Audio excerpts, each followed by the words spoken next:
Hi, lovely. Thank you very much for your question. Tonya has asked if I ever have people for reading and someone comes forward and they say, absolutely not, I don't want to speak to that person. If you click the link, you will see a reading that I did on one of my Zoom events. I do small Zoom events and large Zoom events where you get to see me work and you have the opportunity for a reading in the larger group and you're guaranteed a reading in the smaller group.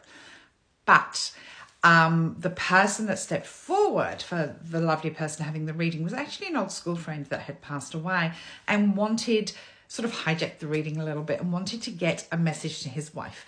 People will look at that opportunity to step forward if they get it.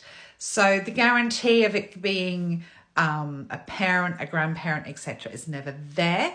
And the other thing to understand is that sometimes somebody will step forward and they're going to bring other family members in with them or behind them. So saying, I don't want to speak to that person is never a good thing.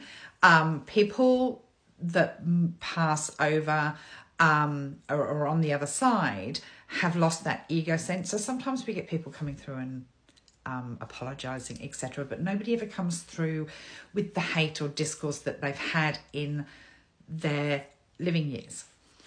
I had one particular event not very long ago, actually. I think it was last year sometime, where I had two sisters for a reading. And on the way to the reading, apparently they were talking about their cousin who had passed away. But they were on the way to the reading because they desperately wanted to hear from their father.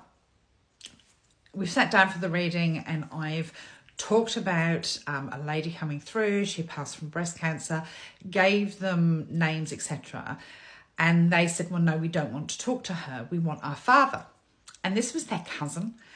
And I couldn't guarantee anything. And they actually ended up being really, really rude and just leaving. And I just thought, would you behave like that if your cousin was living and wanted to talk to you?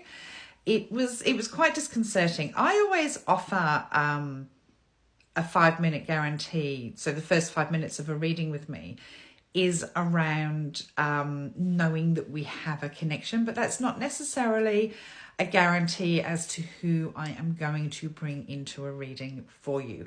That's up to spirit. And sometimes, as I say, they hijack a reading.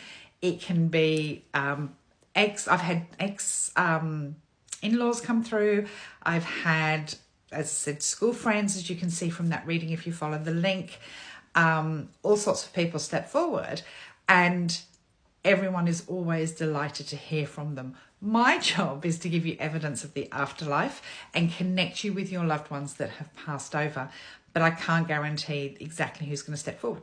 99.9% of the time, the person you want does, but it's never a guarantee.